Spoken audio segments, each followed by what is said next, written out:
Welcome back to another episode of Let's Have a Powwow podcast. I am your host, Amy Fareed, and on the show today, we have your relatives in New York City, Korina Emmerich and Liana Shewey. Air horns, air horns. Oh my God, you guys. If you are not familiar with Korina and Liana, they are the founders of Relative Arts here in New York City. And Relative Arts is a brick and mortar store where you can find beautiful Indigenous made jewelry, clothing, every accessory you could dream of.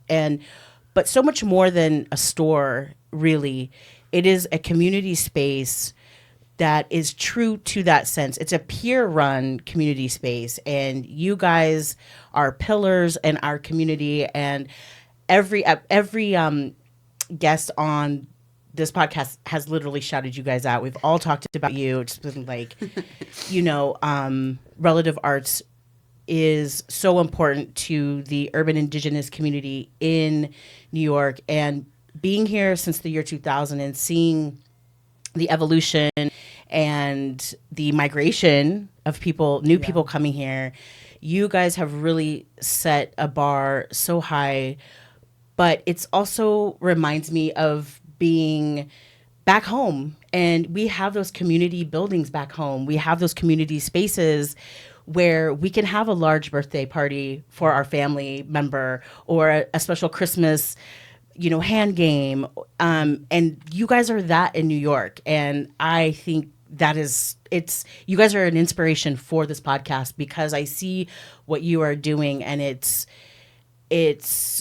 incredible. And it hasn't been done like this before. And it's so inspirational. So thank you guys for making time to come here. For me, I really appreciate it. And you guys are just so inspirational. So I wanted to give you your flowers. Thank you. That's so nice. Of course, I'm huge fans of you guys. And so are so many people. It's when you have a community space like you guys do, you open your doors to people and peer run, meaning if I have a video launch party, you guys open your door for me. If someone has a movie premiere they want to, or a play, anything, you guys are opening your door, not only to the urban Indigenous or the North American Indigenous people, but even last week, you opened your doors to our Indigenous brothers and sisters from Gaza and had a fundraiser to help raise money for the people in Gaza and save restaurants and community there. So not only are you serving us, you're serving the world, and you guys deserve your flowers. So I just wanted to say that to you guys. Oh, thank you so much. Thank you so much. So the general questions I always ask is, how did you get here? Why did you come here? And are you happy here in New York? And does this look like the forever for you? Whoever wants to take this question first. Liana, how did you come to New York? And why did you come to New York?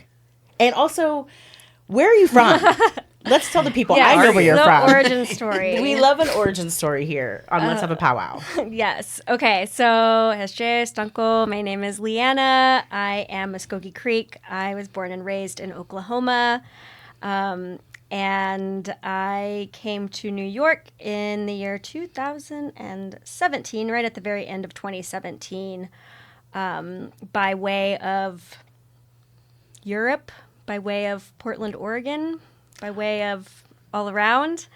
I spent my college years and some years after in Portland, Oregon, where I went to university at Portland State University from 2005 to about 2014, at which point I packed up and moved overseas, starting first off in Thailand for about 6 months, and ultimately ending up in Prague in the Czech Republic, or I guess now they call themselves Czechia. And I was there from, 2015 to 2017-ish. What were you doing in Prague? So whenever I left Portland, I had met a boy, not a boy, a man. He's a grown man. A grown man. And he had, he works as an engineer. He's able to do that work remotely. And I was a bartender. When I was in Portland for my last several years there, I was working as a bartender at a few different places, but mostly at Mississippi Studios, which is just a legendary venue and burger joint and bar in Portland, where I happened to meet and work with Catherine Paul of Black Belt Eagle Scout. Shout out. Oh, wow. That's so cool. Yeah, so I've known her for a while, and just like, anyway, I met this fella. He was at the bar down the block from Mississippi Studios. He was like a DJ there, and he was just hanging out front one day and said, "What's up?" And anyway, we got together, and I don't know, I guess Portland just kind of felt like it was dying. Yeah. By the time 2014 came around, it wasn't like our scene anymore. It was the death rattle. It was the death rattle. It was like Portlandia had been on for a few years at that point. Portlandia ruined like the OG vibe of Portland, It sure and did. then skyrocketed that's another conversation. Yeah, whole other Go conversation. But yeah, So you met the guy outside the bar. So I met the guy outside the bar. She hollered at him. He hollered. I hollered back. We spent some time smooching in the alleyway out back. Yes. I miss those days. Yeah, and having attending or bartending different DJ nights that he would have around town. Oh, and he was a DJ? He was a DJ. Oh, so was he like a hoe? Was he a big... No, he's such a quiet boy. He's a good DJ? Most DJs are total nerds. Like, okay. Oh my God. Yes. Well, I know some hoes. I know, so much more. He's like, his DJ genre and style is he's like an R&B guy. So he's a lover. He's a lover, not a fighter. And definitely that's the vibe for. Wait, are you still with this person? Yes. Stop. Yes. They're married. We're married. Yeah. Stop. Little known fact about Liana over here. Oh my God. Yes. She's betrothed. Oh my God. Tell never it talks on about this it. platform. Let's go. Yes. Oh, I love this. This is your love story. It's kind of a love story. Yeah. A story of So you love and smooched camaraderie. And kissed, and then you're like, let's go to Europe. Yeah, well, Work. his DJ nights were known throughout Portland as being the hot spots for lesbian dance nights because Oh my God, I love lesbians him. love R&B. Oh my God, yeah. Obviously. Yeah. You guys were at the R&B live? Yeah, we went to the R&B show last We night. love, Me yes, me. and we are Very, lesbians. very- We very are coming out queer-coded. now on this Yeah. podcast. This is Yeah, it. lesbians You've love all been R&B. waiting for I it. know. And I'm queer baiting everyone. I'm actually married to No, just kidding. Yeah. Still queer. But Married Yes. but still queer. married Yes. but still queer. Yes. So anyhow, we met. Portland was having its death rattle. I had saved up my sock drawer full of cash tips that you make when you're hustling around the early 2000s Portland bartending scene. And with him having a remote job that he was going to be able to continue to do, and me having a cash drawer full of cash, we decided we wanted to just go see what was up overseas. And literally I'm just very lucky that he had a way to be able to kind of support this wanderlust. And That's the best. yeah. So we picked going to Thailand first because that's Duh, where you can go on a little obviously. shoestring budget, and your girl loves Taiwan. the beach. Taiwan. I want to move to Taiwan. Piper, If no. you know, Liana, Shout out Parker Posey. Yes. Icon. Oh my gosh. I just And watched Dazed Queen. and Confused last night. Oh my God. It makes me want to watch Party Party Girl, Girl. Dazed and Confused, House of Yes, all of them Yes. over and over. Dude, oh. so good. So good. Amazing. Yes. So Europe. And then wait, so you went to Europe, you went to Czechia.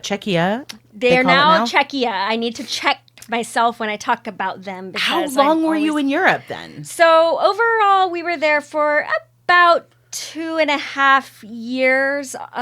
We applied for a visa whenever we got to Prague because we knew that we wanted to be there. Hans had actually never been there. My partner had never been to Prague or Czechia before, but I had previously. And I just like really loved it. And like it is such a vibe. It's so beautiful. There's castles, y'all. Yes. There are castles there. Yes. And like it is like giving Eastern, like Europe, Paris. Balkan, like Eris, like style New York vibes. love. Because it is like dirty and gritty and no one gives a fuck what you're doing there. Like you can just be doing whatever the fuck you want to do. The bars don't close, baby. Wow. The beer is literally cheaper than water there. They eat a lot of Prague. That's where we need to go. Let's go. Okay, I know. so I've been Prague. telling Korina for years. I would love to. The architecture alone, I'm just like, oh my god! I know that did they call that the Paris of the East? Were they saying that at one point in history? Like it didn't get so fucked up during wartime because it was like so beautiful that they were like whoever gets this city is like it's like a crown jewel in that region of the world. It's so beautiful. Yeah, and that's just like the parks, the outdoor life, the culture, the people. So yeah, we decided to just like kind of go all in. So after like our time just like running around Thailand and extending our visitors visas as long as we could there, we ended up in Prague and applied for visas there. They have a freelancer's visa. It's called let's see if I can remember. I think it's called the Živnostenský. And we applied for the visas and I actually got mine approved and my partner got his denied. Whoa. So we had already like rented an apartment, literally like got a new cat. Because my partner Virgil loves cats. Yeah, Virgil. And he really loves this specific type of cat and we needed a cat in our life. So we had got this cat from Russia to come to us. It's the cutest fucking cat. They still have it. His name is Virgil. Today, He just turned 10. And yeah, so we have the apartment rented. We're like settling in. My visa gets approved. His gets denied. So he basically gets like exiled out of Prague. Like he has to leave the country. Lies. To like go and reapply for his visa. You gotta go and try again. So they cut you. They're like, you didn't get it by. Yeah, because it takes a long time for the visa to be, to go through the process. And like they have a rule where you can't do your actual like visa meeting in the country that you're applying. Like you can't do it in the Czech Republic. So we had to go to like Berlin. We had to go to Germany to do our thing. And it's a long process. So anyway, like his gets denied. And I think it's like with like 3 days to go before his visitor's visa is going to be up. So it was just like, you have to go, sir. Wait, so did you guys get kicked out of Prague? Well, he went to like a neutral. He went to Croatia. Yeah. Okay. So he went to Croatia and he just dipped out for like 3 months while he like went and reapplied again. And your girl stayed back, held it down. Wait, no, it was that long. I live 3 months. Yeah. So like, did you get a job and everything on your own? Like all that? Yeah. Damn. Yeah. That's sick, dude. Yeah. So like, I was just, I had actually just started this job when I was leaving Thailand. I was doing like freelance copywriting for a online yoga platform, which is funny because I am like not about that life. Oh, but that's so great. So, but you were in Thailand. Were you in Thailand? Were you on the islands? Were you in Bangkok? Where were you? We were traveling throughout the islands. We kind of started off in Bangkok. We went and did like those southern islands. Full moon party and everything. Did you do the Koh Samui and the? Yes, we were in Koh Samui, Koh Phangan, and Koh Yanoi. I went to Yanoi. I love Yanoi. That was my favorite. God. That was like out of all of them, it was so chill, and I love how it's like kind of got the like mix of like like you hear like the prayer calls because it's like half the island is very Muslim. like Muslim. Yeah, I went to Hanoi on a photo shoot for some French magazine. I forget now, and so it is very White Lotus. You have like, and I stayed at like a Sixth Sense resort, which is like literally like the next thing like best besides like the Four Seasons. On Hanoi, was their Four Seasons, and my chaperone was so much fun. So her and I connected. We were like, bitch, what's going on? So she would come to my like little sliding glass door and she would knock. She was like, do you want to go out? I'm like, yes. So, all day we would be shooting. And then once the sun goes down, unless like the photographer wanted to shoot at dinner, like a little thing of her eating or whatever. And the editor was French, so they were like, bitch, they're just there to hang out by the beach too. So they're not trying to work you. And it's editorial. It's like, so it's not a big deal. It's very amazing. So I was like, yeah, like it's okay if I'm like a little hungover tomorrow, like no big deal. So she takes me and she tells me, she's like, so the other half of the island is Muslim, but they own bars. And I'm like, okay, work. Cause yeah. So we go and it's literally like what were they calling the bald guys, the bald white guys? So we went to a bar with like those bald white guys from like the White Lotus, like the losers back home or whatever. I do this. Why are you with this middle-aged loser? Weirdo. Yeah, that's what we keep saying about me and my partner too. Okay. Yeah. So we went to this bar. She would take me and we ended up, and I was like, oh my God, like, that is what I love. Because it's like, of course, yeah, I'm like having this amazing experience. I will never be able to afford, I mean, unless this podcast really pops off, but I don't see that. But there have been these experiences through being a hairstylist on photo shoots and whatever, that I will never have had those experiences otherwise. But for me, everyone's like asleep. They're all like, yeah, we don't care, like whatever. But the locals is my thing. Like, I love getting in with the locals and being like, what's tea? What's going on? I know, like, you guys have a little place over there. So she took me and we went to the other side and we had so much fun. She was telling me she was having an American come to dick her down. Okay. Yes. Okay. And I'm like, you better work, bitch. And she was like, yeah, girl. She's like, I don't like Thai guys. I want American dick. And I'm like, okay, you better work. And I was like, wow. So you just invite people over and they come and stay, or they stay like on the other side. She's like, oh yeah, totally, all the time. Wow. Tea. So yeah, so I love Thailand. Yes. I love the people. I love the food. The whole vibe there is just incredible. So you're the only other person I've ever met that has been to Hanoi. So I was like, oh my gosh. Yeah. It was like my favorite. My favorite of the islands. Yeah. And we spent the most of our time actually. So I guess we did like, I think you get 3-month visitor visas at a time. So we like did the first 3 months and we did Bangkok and like the islands. And then we got like an extension on our visa for another 3 months. And then we went to Chiang Mai. And we like rented an apartment there, and kind of like what you were saying is just like loving the locals, like loving to like be able to have those conversations and kind of like get the real tea, the real scoop on what's going on. Like that's very much, I was so lucky to be able to do that. Shout out, my sugar daddy. Thank you, Hans. Yeah, we love you. Thank you, Hans. We love you for giving our girl that experience. But like, love a sugar daddy. 100%. But also to sugar like daddy sponsor us. Yeah, right? I know. Never enough sugar There's daddy. never enough sugar There's daddy. never enough. I'm not a sugar baby. I'm like a sugar lady now. Okay, Yeah, I'm a I sugar know. mama, but I'm a sugar Right? woman. But yeah, you can still spend I'm that just a money. baby. Yes. Stay the a baby. still. But being able to like go and travel around and spend a lot of time places, like that's like so valuable to me. That's how I really like to travel. I really like to be Yes. able to go places and get to know.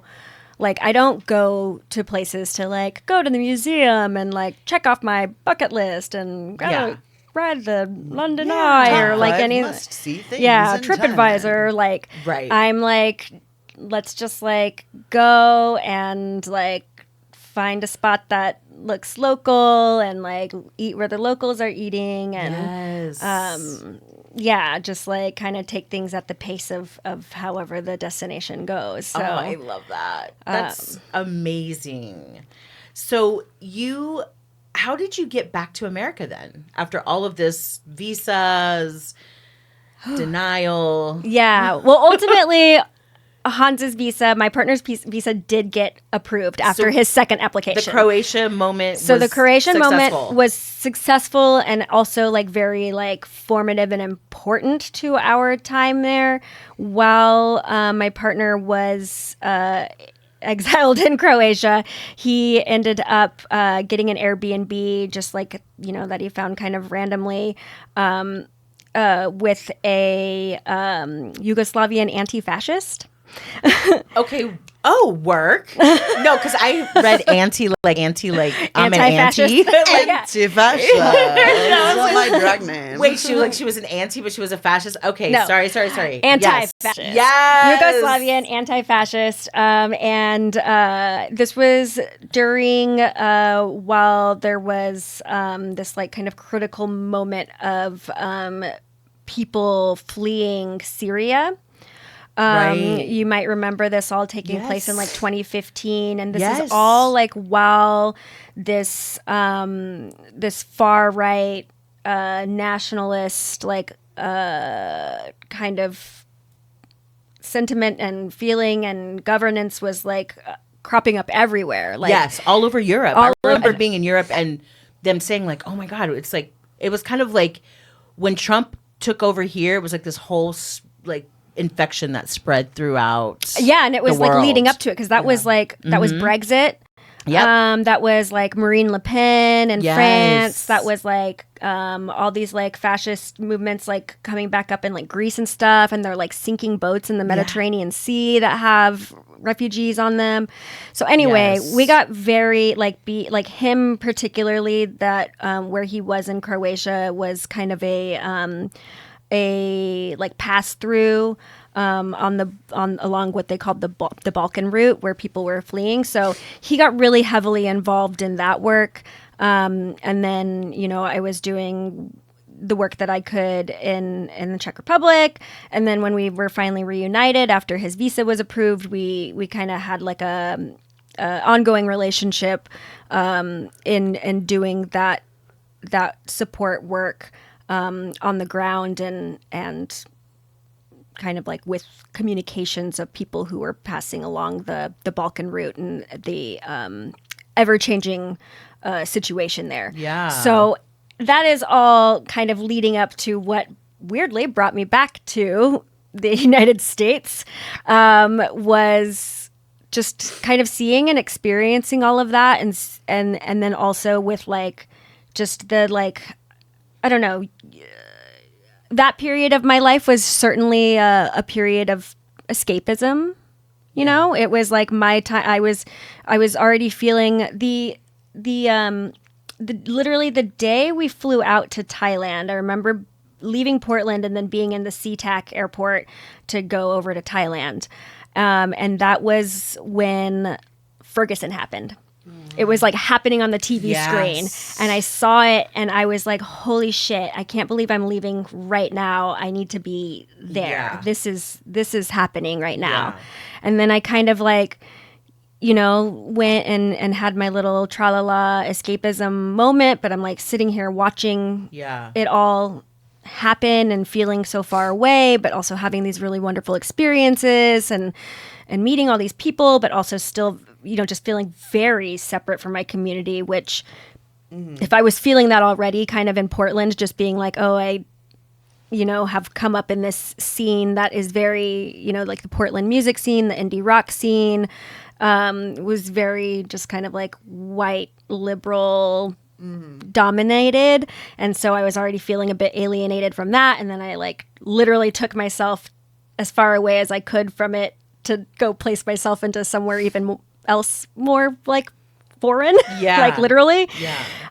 So all of this just kind of like culminated in like this experience where I felt like this was happening everywhere and all around me, and I found myself like no longer like I didn't want it to exist, but I couldn't escape it. And I felt like I needed to come home. Like, it was just like, and then, yeah, Trump got elected. Like, crazy shit happened in Portland. Like, there was on their public transit, like, someone, there was like an attack. Do you remember this?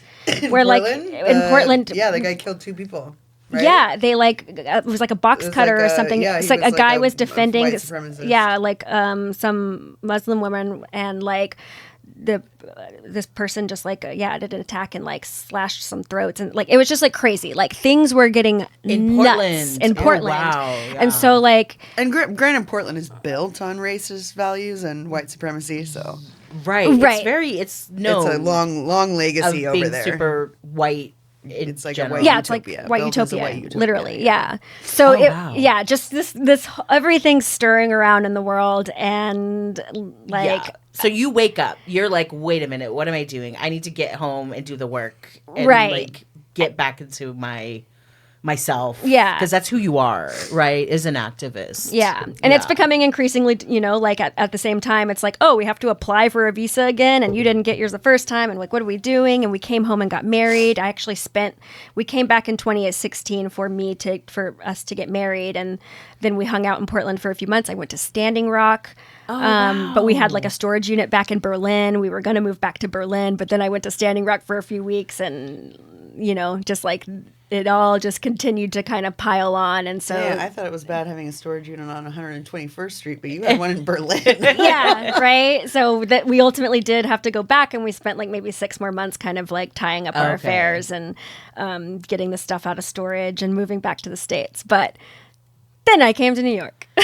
Nice. Okay, establish yourself. You're here in New York, and had you visited New York? Did you know anybody here? How did you get involved in like the Indigenous community? What happened after you guys moved here, and how did you find community here?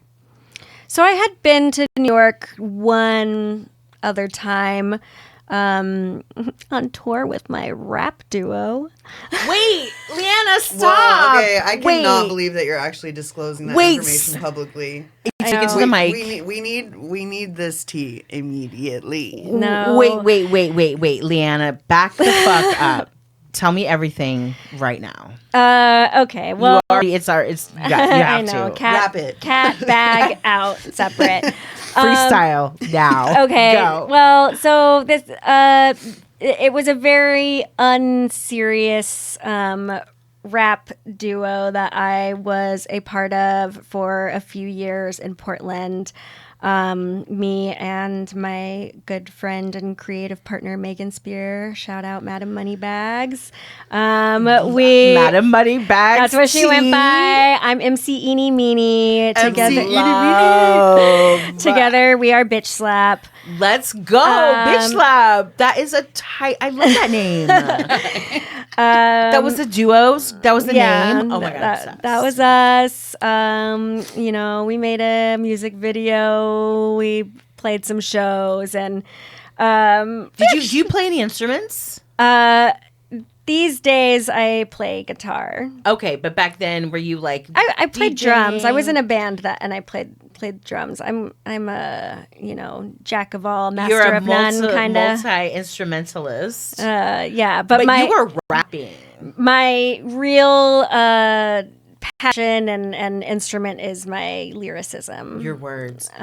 You're a writer. Oh. Wait, can I get one of the songs? Can we start the episode with one of the Bitch Slap songs? You should probably we can look it up. You can there's Can we let's Google go with like Anthem. Bitch Slap Portland basement on YouTube or something, and like maybe a video of you will Yes, pop up? that's true. There. Oh my god, Liana, I love this. Is there any talks of a Bitch Slap reunion? Probably. Can we perform? Are we giving summer stage? Are we giving the relative art stage? Bro, Bro, we gotta press up Bitch Slap 45. oh my gosh. I really yeah. want to start pressing a bunch of 45s. Amazing. Like, yeah. We A did- record press. Do you guys have a record press? No, we ain't got no money. Yeah, but we know we've people. We've got ways. I got mad You got the contacts. hookup. Yeah. We did release an EP called Mount St. Felons on cassette Oh my tape. God. I mean, I see the wordsmithery happening and I'm obsessed. All right, so Okay, maybe so maybe Bitch we'll drop Slap- a link or something. It's like we might have to drop a link to Bitch Slap. it's incredibly unserious, and in retrospect, like maybe not the most like just it was completely unserious. love But that. but also just like very fun. It was an opportunity to kind of like have an alter ego and do something creative with not just like this my partner Megan who was my rap partner, but with other Portland musicians. What was like super cool about it was that Megan was a pretty known and prolific musician in Portland. She was part of a lot of different bands and her own groups, and I like worked at the music venue, and I used to have a production company in Portland, and so like I would be putting on shows, and we were both just like very much in the community, but like didn't have a creative outlet that was like ours, and that was like fun. So it gave us an opportunity because what's beautiful about like hip hop and rap is that there's a lot of sampling involved. There's a lot of like callbacks and shout outs, and Windows. right. We got to be it's such a raunchy. beautiful We art got to form. be Yeah. nasty. Like we were, I swear, whenever Cardi B like started going off, I was like, I may have been already rapping nasty ass shit like that. Oh, wait. Okay. So are you saying Cardi B? She would have Ripped off Bitch never Slap. have heard of us. She would never have heard of us, and I am embarrassed that I even. But what you are saying is that you were as raunchy as Cardi B. We got pretty nasty, like it because it was just love- it an was like an opportunity outlet. to like have an outlet and be to just like be nasty. nasty and just Fuck like yeah. get up on stage and just like be fucking ridiculous Yes. and like hoes. Liana, and like bitch, I'm obsessed.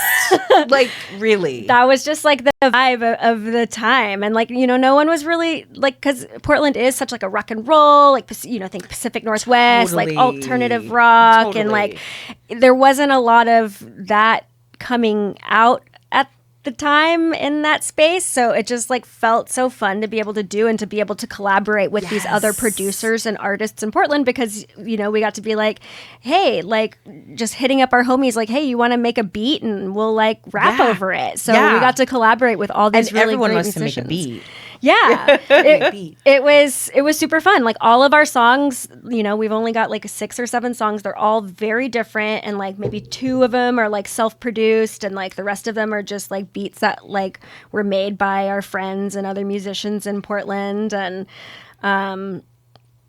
That's very. I love that. Thank you for sharing that. That was I know. amazing. I keep wanting to like maybe like leave that in the past. No, but, do not leave that in the it's- past. Now that I know that about you, it makes me love you even more. That is so dope. Like I love anyone who has ever had a band or a group or has tried to do the shit. Like I don't know. I feel like I can trust you now. Like you put yourself out there. It's a vulnerability. I used to have like a shitty punk rock band, a rock and roll band in New York, and yeah, it's like I don't know. It's just it's a little secret group, a secret sect. Like, oh, you've done that? Okay, yeah, I've done that. Yeah, I know what it's like to like play in front of, well, you guys sound kind of popular. Like, I've played in front of like 10 people before, one person, like my friend before, like so fun. And I love that. But I love vulnerability, and that was awesome. So thank you for sharing that moment. So Yeah, you had of come course. to New York with Bitch Slap and tore the house down. Yeah, well, And so yeah. yeah, we had come out here. I had a friend who still lives out here, one of my best friend from high school. Her name is Brooke Shue. She's an amazing artist. Shout out, Brooke. So like I got to stay with her. She lived in Ridgewood at the time. So, it's like riding the trains, like hanging out, staying out late, like, you know, kind of got a sense. But this was, oh man, I don't even know years anymore. Maybe this was like 2011 or something like that. And by the time I did move out here in late 2017, 2018, I knew a bunch of other people from Portland who were here.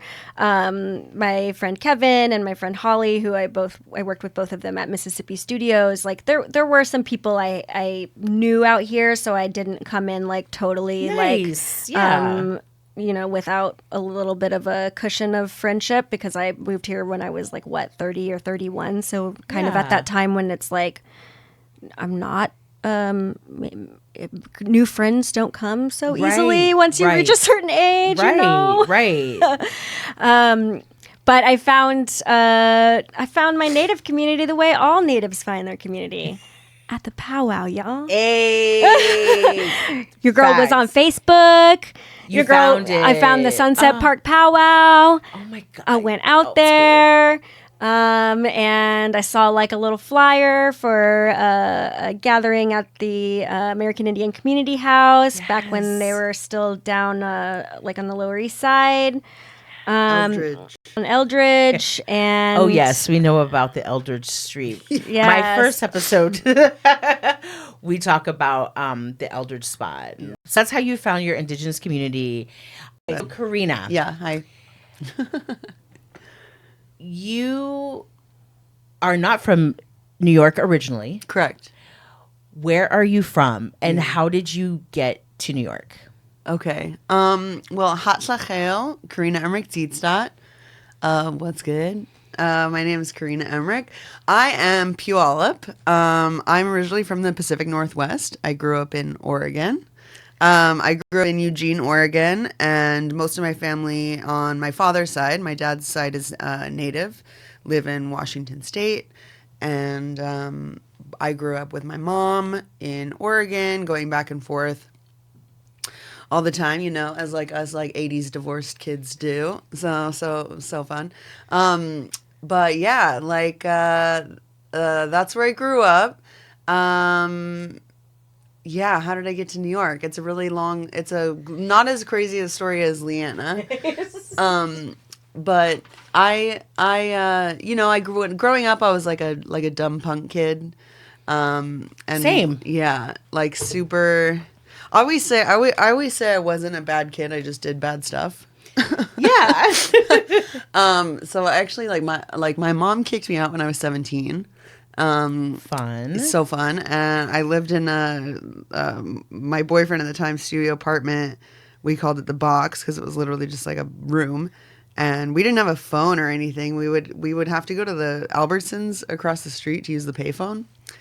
Pre-cell phones, all that shit. Yeah, like I don't know if you guys know what a payphone is. Kids don't know what a payphone is. That was the thing. You could like put a coin in, a quarter or 35 cents, and they'd raise the shit. Anyway, and then you could make a phone call. Or you do 1-800 call collect, and then you quickly say, "It's me, come pick me up from the movies, Mom." Yeah, yes, exactly. Yes. Exactly. Oh my god, love that. I forgot about 1-800 collect. Yes. Yeah. But yeah. So times were tough. I actually. So I went to school at the Art Institute in Portland for apparel design, but I guess like the honest history of that is you know, I'd gotten early acceptance into college, and this is while you're 17. Yeah, when I was 17. The acceptance. Yes. Yeah, and then I just continued to get in trouble with the cops, and my mom was like, okay, like. You're not taking your life seriously, like get the fuck out. Yeah. And unsigned all my student loans, and I was like shit, like what is my future, what am I gonna do? So I ended up like enrolling myself in community college and got a job as a dishwasher. Nice. And went to community college for a year to prove to my mom that my education was important to me. So she reassigned my loan. So I ended up at the Art Institute studying apparel design the following year. Your apparel design, had you been making stuff already, like growing up making stuff? Yeah. So actually, like the very first dress I ever made was my jingle dress regalia when I was like 13, 14. And I think that's like something I think back on a lot because thinking about that process of putting that much intention and prayer and everything into the first garment that you ever make really gives you an understanding of like not only the like tactile part of creating something, but the story behind it. And I think that that's really resonated with me in the way that I look at fashion now. I think of it a lot more as like a storytelling conduit. So yeah, I really loved sewing, and you know we were like punk kids, so I was like studying jackets, like sewing with dental floss and lighters and like anything we could do. There was like all the fashion shit. Yes. You know, and like we would do our own screen prints, like burn stuff under light bulbs, like whatever we could find, we were like making our own stuff. And so that like all that growing up. This is why punk rock is. I said this before when I was talking with Yadika because we were both punk kids too. Yeah.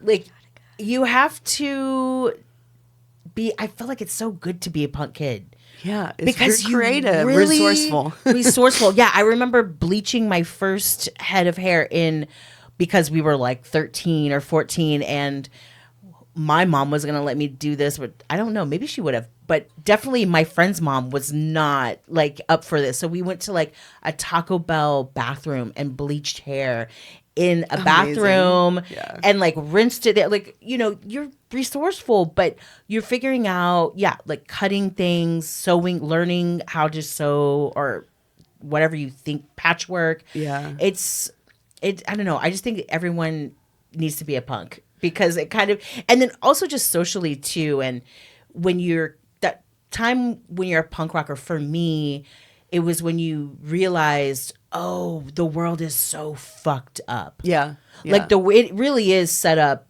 for failure and it only works for certain people. And then when you realize like, oh, I'm not really that demographic either, it just becomes even more, you know, it's just like this realization of like, this is all so fucked up, you know? And totally. I don't know. I think it's just so important. And of course you're a punk rocker. I love that. It's like great because I see that too in your aesthetic and that's so rad. So you're screen printing, you're being punk as fuck. Yeah. Making everything. Everything we would get, I mean, like, oh man, it's so bad, but like we would steal from Goodwill all the time. I too! Oh my God! So bad. But like literally that's what taught $2 me- shirts. Yeah, that's what taught me how to do all my alterations. Oh like, my God. I made all my skirts into mini skirts, like, you know. I have to admit too, I and many of my friends back home, also when you're like 14, 15, we don't have any money. No, like even we if we didn't get had a little fucking jobs, allowance or like any of that. Like, give me a break. Yeah. So this was how we got clothes, and also like I was sneaking into gay clubs at that age, and so for me, that was like, oh, a polyester pantsuit, like it's amazing. So that, I know, I did it too, and I think they knew. Oh, they totally knew. And I think they were like, "Girl, just get it off the racks. They have so many clothes now." Yeah. I would have like 3 pairs of jeans on under my jeans. I had a stealing bag. I had a bag that was, it was a huge vinyl, which is like so 90s, like a big black vinyl, shiny vinyl bag. It would just be stuffed with clothes. Like, and we would hit up different ones like until we found our outfit for the night. Yeah, totally. Thank you, Goodwill. Thank you, Goodwill. Shout out Goodwill. Never steal from small businesses, though. Yes. Goodwill's donations, Goodwill. and they're here to support us, the people with no money. So. Yes, Yeah. exactly. Thank you. Okay, so yes, tell me more. Yeah, so I lived in during that year I was in community college. I actually lived in a punk house with all dudes. That was a crazy time in my I'm life. sure. Where is this? In Eugene, Oregon. In Eugene. Okay. Yeah. And then when I got into college, I moved to Portland and started school. A lot of like really traumatic stuff happened at the beginning of that. So that was like a really like crazy experience in my time. The transition to moving somewhere else was really hard, and I got through school, thank Cool. God. Nobody's perfect, right? Like I failed pattern making class. I failed my first senior collection. Also, wait, I don't know if we've established, if you guys don't know, I know this, but I have to think for the listeners that don't know that Korina is a fashion designer. Yeah, I'm a fashion designer. I don't know if we've said that. Korina is a fashion designer. She's an incredible fashion designer. So if you didn't know that, yes. So this is also part of her origin story. She is a fashion designer. She's amazing. It worked out, guys. It worked out. It worked out. Yeah. But yes, but you were failing and all that, and that's and it just like I think it's so. Actually, Dea Casador and I were talking about this. She's one of my best friends. Shout out Dea. Shout out Dea. We were talking about just like failure is not like a lot of people will take failure in like something that they're really passionate about as like a sign that like, oh, it's not for you. It's like, no, dude, it's like making you stronger. Yes. Like you have like, are you it's just making gonna you it's stop? like, do you really want this? Yes, bitch, come on. Like you can't go to school anymore. Do you really want this? You're gonna fail this class. Do you really want this? Like, yeah, you gotta keep saying, yes, I want this. You gotta keep going. Nobody's perfect. Nobody's gonna get it right the first time. Yes. Like, you know, times are tough. Like resiliency is real, and it's certainly not easy, but it is real, you know? Yes. And so I went to school, and I always knew since I was probably 14, I'm going to move to New York. That was my goal. I wanted to come to New York for college. I wanted to go to Parsons.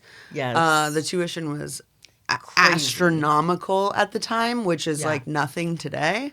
Yeah. I think it was like $35,000 a year, which is like nothing now, which is crazy. But inflation is crazy. There was just like there was no way I was gonna, you know, go to New York. Like all growing up, my whole life I'd never been farther than Wyoming. I think I'd only been on an airplane like twice. Like we just, you know, we like stayed where we were from, and I didn't have an opportunity to do a lot of travel or anything. So when I graduated college, finally, it was like, what a relief. My boyfriend at the time bought me a one-way ticket to New York. Stop. And my friend, a friend of mine who her boyfriend was in the same band as my boyfriend, she moved to New York, so we knew each other through that scene. And she was like, "I'm moving. Do you want to come out and live here? Like, I'll look for a place with an extra bedroom." I was like, "Fuck yeah!" Oh, I love it. So literally, one-way ticket, 2 suitcases, a cat, $72. Moved to New York, on the plane. Never been farther than Wyoming. Crying. And you've never been on the plane? No, I'd been on an airplane like twice, okay, but like never been to the East Coast in my life. Yeah. Like just like bawling. Like I remember getting here and just being like, what the fuck is this? Wait, how old were you? It was 2009. So I was like 22. Oh, yes. Okay. 23. Yeah. Okay. And yeah, it was just so crazy. I remember my very first thought was like, oh my God, it's so filthy here. Yeah. Like, because if you see New York on the movies, you're like, oh, it's so magical. And then you get here and you're like, oh, this is like literally living in a fucking dump. Yeah. Like, it's like the meme. Like when they're like, what people imagine New York is and then what it really is versus like what it, yeah, it's crazy. Yeah. But yeah, like I moved here. I didn't have a bed for like the first 6 months. I like slept on the floor, like. But like all those things are like material, whatever. Yeah. Like having the opportunity. I mean, like even nowadays, having a roof over your head is like a pretty big deal. Yes, is. And when you're young like that, I slept on an air mattress when I first came to New York. For like 4 months, I slept on an air mattress, and then I remember my mom took a cross-country Amtrak trip to visit me in New York, and she had come upon some money. I think it was like the Cobell case, actually, which is like a major case that happened for the Osages with getting some of our head-right money back, and she bought me a futon. Oh, and nice. That was a futon, and she bought me a Sony Vega TV, and so she like hooked it up. She was like, "Okay, girl, let me hook up this little rat on the floor." I was sleeping on the air mattress, so yeah. But you don't care when you're. That's what's so beautiful about that young age of just being like one-way ticket. Totally. One way. I took a Greyhound bus, right? Yeah.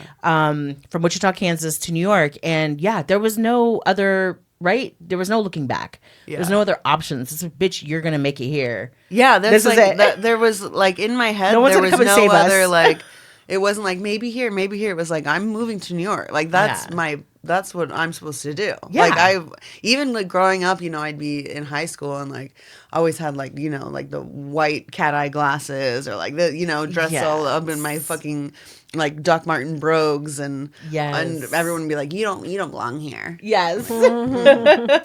Yeah, that's what people would tell me too. They're like, we didn't know what your deal was, but like we knew that you weren't going to be here for long. And I was like, you did? Like, oh my God, that's so cool. But yeah, no, I'm out. And I kind of knew it too. Like I knew, did you ever feel that, Liana, like in Oklahoma or back home? Like very much. I mean, yeah, I left for Portland as soon as I could. And I was very, like grew up in the, like my high school life was like the MySpace, LimeWire era. So we were all like, like LimeWire. Oh my God. So I had like all the music at my fingertips after, 26 hours of downloading. Yes. Yes. And just like knew there was a world out there that like, because I was also, I was like, I loved how you said it, like not a bad kid, but doing bad things. Like, I was definitely like, falling asleep in my classes, but passing them. Piercing my nose with a sewing needle. Piercing. I pierced my belly button. Oh man, that I almost made myself puke doing that. My labret, my lip, and my nose were both sewing needles. I did a sewing needle on my nose too, and the hole is still there. Mm-hmm. Yeah, mine too. Oh my God, I did it in my eyebrow with like a safety pin. Oh my God, I love us. So all of that, I was definitely like, not. I was meant for things beyond Stillwater, Oklahoma. Yes. But I remember really distinctly my guidance counselor in high school, like, when it's like your junior year or whatever, and you're starting to like think about where you're going to apply for colleges and stuff. And my counselor being like, I was like, I want to apply to like CU Boulder. I want to go to like Portland State, like whatever. I want to go out of state, and I want to go where indie rock is and weed's legal. Yes. And I remember my guidance counselor being like, maybe you should not think so like big. Oh. Yeah. And like, being like, I know your family's financial situation. You can't afford this. Wow. Like, like you're not meant for these things. And we were also kind of the pariahs of Stillwater because like we had a lot of run-ins with the police. My family. Yeah, also, I don't know if you guys know, but Liana and I are very ACAB. Yes. We both grew up not having a good relationship with the cops. Fuck the cops. Love it. Yes. All day, every day. Yes. ACAB, baby. But yeah, so definitely that resonates so much. Like just not like feeling too big for and too different for the space that I was in. And like, yeah. So you get to New York, Korina. I do. I made it. Now, did you move in with that girl? I did. I moved in with that girl. So we actually had a place in Greenpoint before it blew up, and like people I didn't really know anybody in New York. I think I knew like 2 or 3 people. And when I told them like, oh, I'm on like it was on Mess Roll in McGinnis. And people were like, oh, you're on that side of McGinnis. That side of McGinnis, right? It was like, oh, that's so bad. So like it was the more industrial kind of far out. Yes. Yeah, it was like, I remember once. Like you had to take the bus there, like to get from the train. Yeah. A cab driver once took me home, like an old yellow cabbie. And he was like, you ever wonder why there's gates on the 3rd floor in Greenpoint? And like gates on the windows. And I was like, why? He's like, crackheads climb walls. But that was the vibe in Greenpoint was not cool. Yes. And like, so, but it was fine. Like we got by, but I think it was at the same time where everyone was talking about the machete gangs that were like going around killing hipsters. Wait. Do you remember like the machete bike gangs? Wait, off no. Bedford. Off of Bedford, like Williamsburg, the Bedford stop.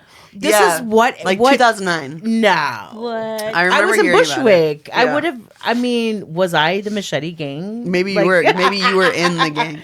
No, but there was all the lore I'm about dead. like because the gentrification and like scaring people. It's Yeah, like they of say when people are course. like, "Don't go to the res," Yeah. like Yeah. they don't want you there. Like they're just like just actually like don't Yeah. move here. Wait, I have never heard that. That is hilarious. Oh my Yeah. god. Was it? Did people die? I don't know. I don't know if it was just like a story. Yeah, the lore. Yeah. Yeah. Don't But- come here. Even like meeting people that grew up over there, they'd be like, yeah, like grew up in New York, like growing up, like my grandma would be like, if you fall asleep on the train, do not ever get off on Bedford. Like, Yeah. come back to First Avenue. Like it, and it's just crazy just in the past 16 years of me living here, how much everything's changed. And, New York is constantly in a state of breathing and evolution and growth. And, Yeah. that's just the state of this city with people coming in and out all the time. But, it is really wild to now have that kind of like retrospective Yeah. to think about that And neighborhood. Hermes. On Now there's a I fucking know, Hermes and right? Chanel in Williamsburg. Ugh, Dude, that's I remember insane. there are we stop would- signs. I was there shooting recently. There are stoplights. I was like, I used to blow through these, on the was wife so dangerous. and all that. Yeah.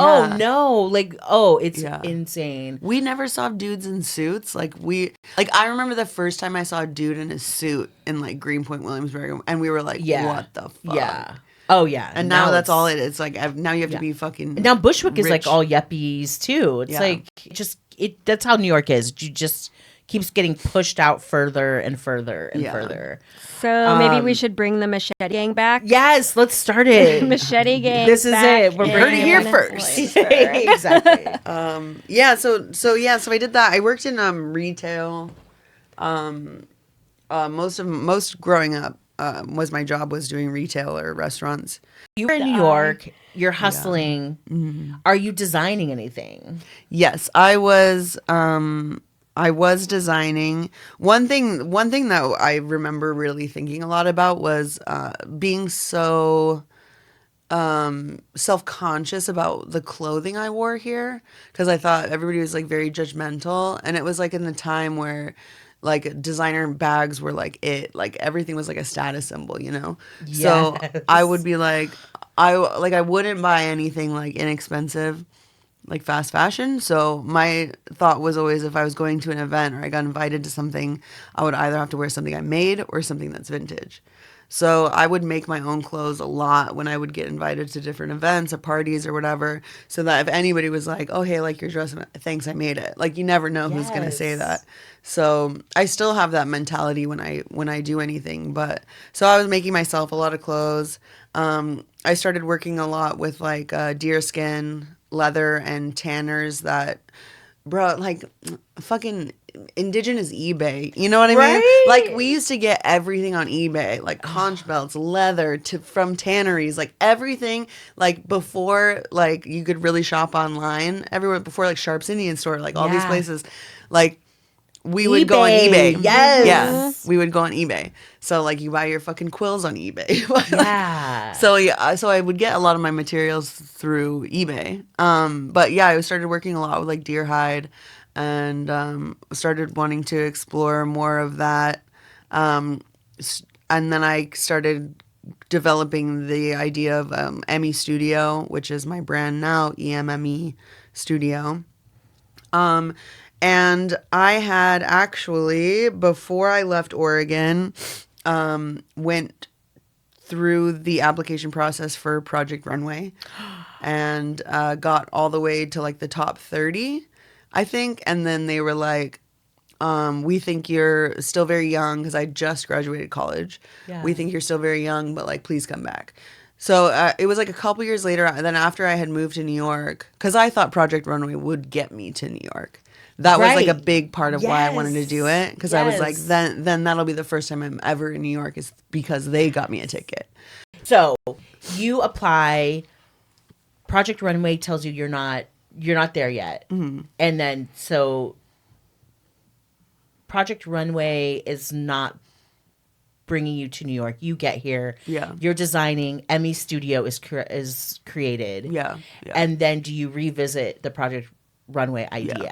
Yeah, so they like consistently kept reaching out to be like, reapply. And I was like, I don't know if that's what I want to do. And then like more crazy traumatic stuff happened, and I was like, okay, take control of your life, girl. And so I reapplied and got on the show, got cast.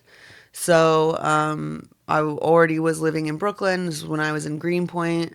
And basically, like, what happens in that process is that you're completely sequestered for like 6 weeks. We were on in Hell's Kitchen at an apartment over there. You're put into an apartment with a bunch of people in these twin beds, and you're not allowed to have any photos, magazines, phone numbers, phones, passports. Nothing. Like, you are basically like completely sequestered from society. You can't watch TV. You can't know what's going on in the news. You can't. And through this 6 weeks, you also don't get paid anything. So you're basically working for free for this huge fucking production company. Oh, are they feeding you at least? Yes, So but we would have like $15, like a $15 meal stipend. So yeah, That's trash. like it was really fucking trash. And then I mean, there's so many things about it. Yeah, we were like sleeping like 3 hours a night. Like, they would wake us up. We were like constantly being mic'd, poked, and prodded at. You're not even allowed to go to the bathroom alone. Like, you aren't allowed to do anything on your own. You're constantly surveilled. Yeah, and this was like in that. What year is this? Because I feel like It's like reality TV. It's like 11 years ago. Yeah, Yeah. because they get called out more and more every. Now they're fucking unionizing. Yeah. I'm like, bro, where was that when I was in it? for Because it's that whole real. culture which you and I have experienced working in the fashion industry of exposure. Yes. It, like, all we work for is exposure. Yeah. Trust. Yeah. You'll get this. And then it's like the Oregon Trail died from exposure. Yeah. Like, literally, like, I can't pay. Like, so basically after that show, I came back to a ton of bills stacked up, couldn't pay my rent, had no money in my bank account. The show started airing already before we were even done filming. Oh wow. And then I found out I was the villain of the season.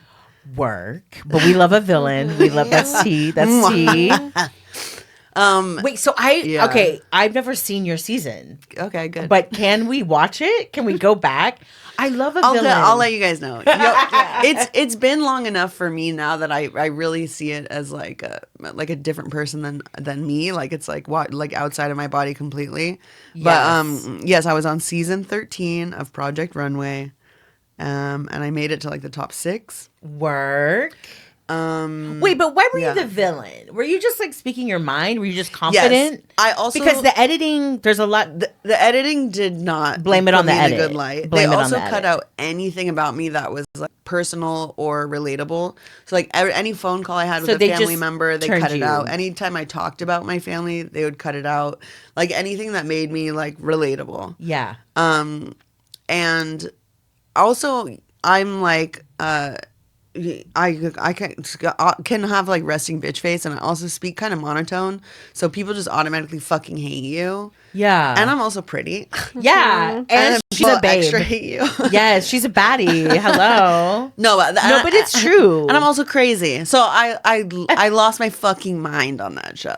Like, I had a complete meltdown. Of course. Which is And fine. you're not getting enough sleep. Yeah. You're not No, getting you're rest. not getting, and I need alone time. Like, Yeah. that's one thing I really learned about myself. I can be a very extroverted person, but it'll take me like 2 days to recoup from like a night out of like socializing. Yeah. So just that pressure like got to me, and I like lost it. And then you also see how during that experience how manipulative everything is, and that you really have no control over the way that you're being perceived or the way that your work is being perceived.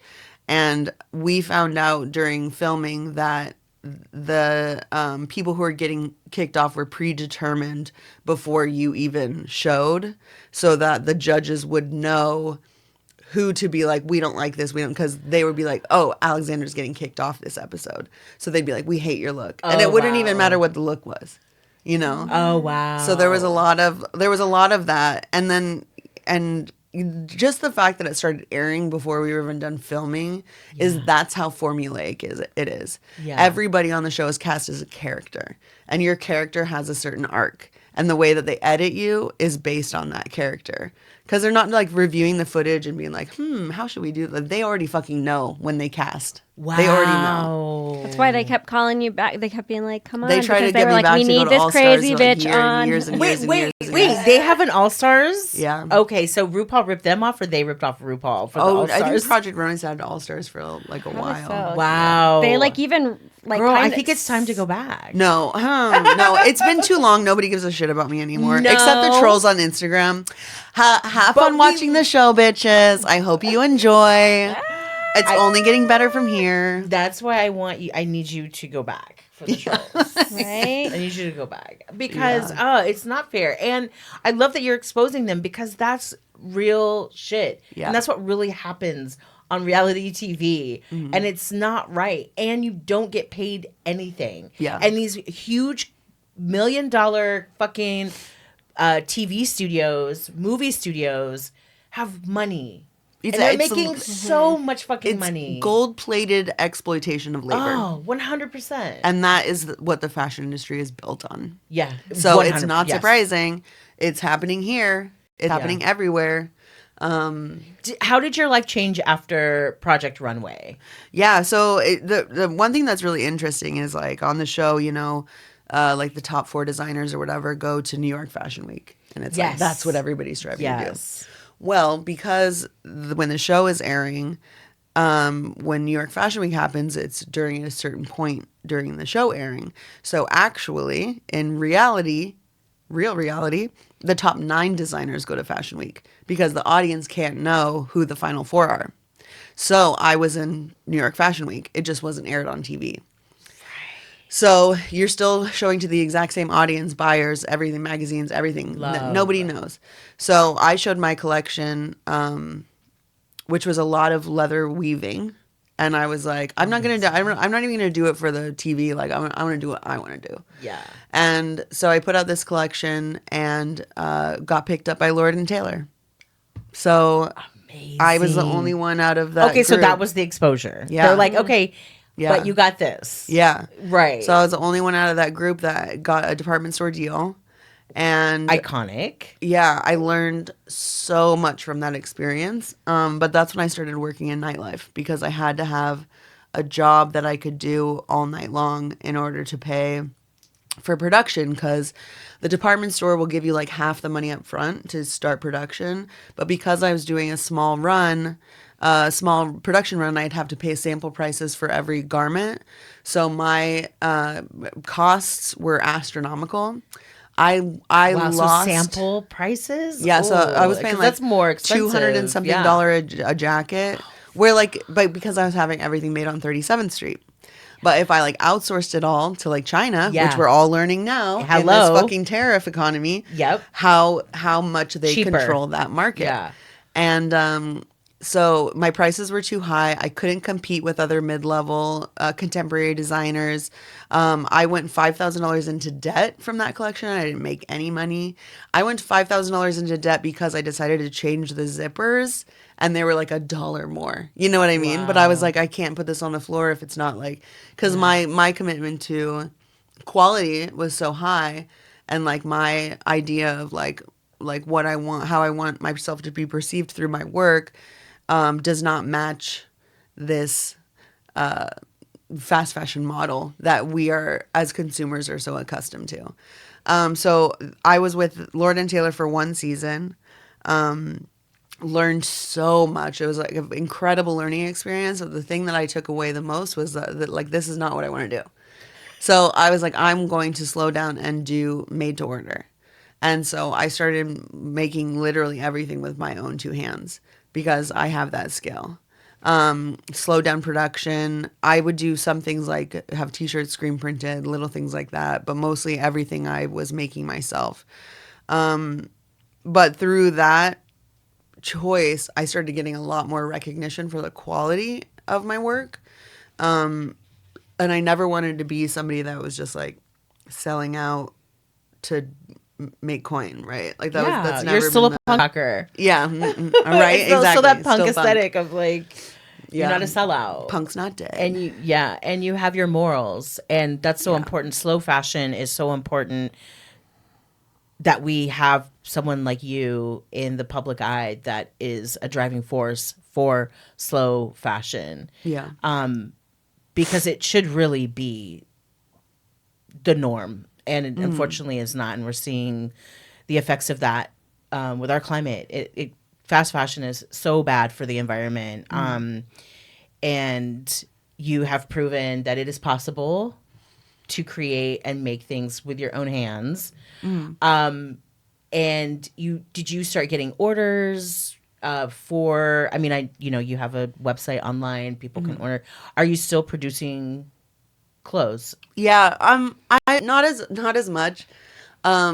It's been really difficult. I mean, like, as I often say that I work in sustainability, but my business model is not sustainable because working made to order, it's hard to keep up with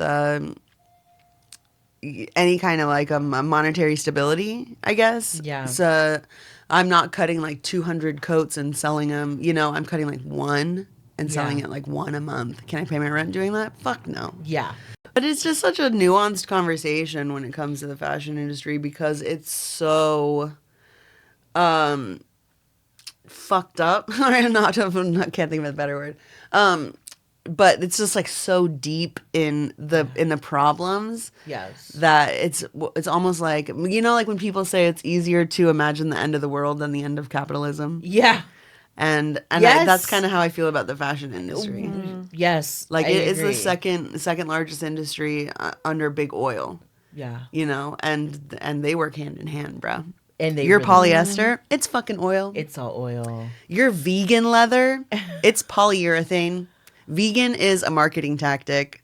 Oh, wow. Like, people are like, oh, it's eco-friendly. I'm like, no, you're literally wearing plastic. Yeah, it's oil. Vegan doesn't mean eco-friendly. It means Chemicals, plastic. Petro. In fashion. Anyway. Work. I Yeah. love that. Okay, so Lord and Taylor, you're over that. You're like, okay, this is not what I want. Yeah. You're kind of figuring out what you want. And then when do you get involved in the community in New York? So it's actually really funny, and I don't know if I've told you about this, Amy, but or if we've talked about it. But that was one thing when I moved to New York was really, really, really missing in my life was like a sense of community. And I think I only knew like 2 Native people out here, like Jolene Chi and Christina Printup, and then I was like, okay, I'm like mentally, emotionally, like spiritually, really suffering without like my people. And so I started volunteering at the Smithsonian NMAI. Yes. To meet people. And the first That's day, where we met. I sat at your table and I met you. Oh my God. Yeah. And you were like, I'm Amy. And I was like, oh my God, it's Amy.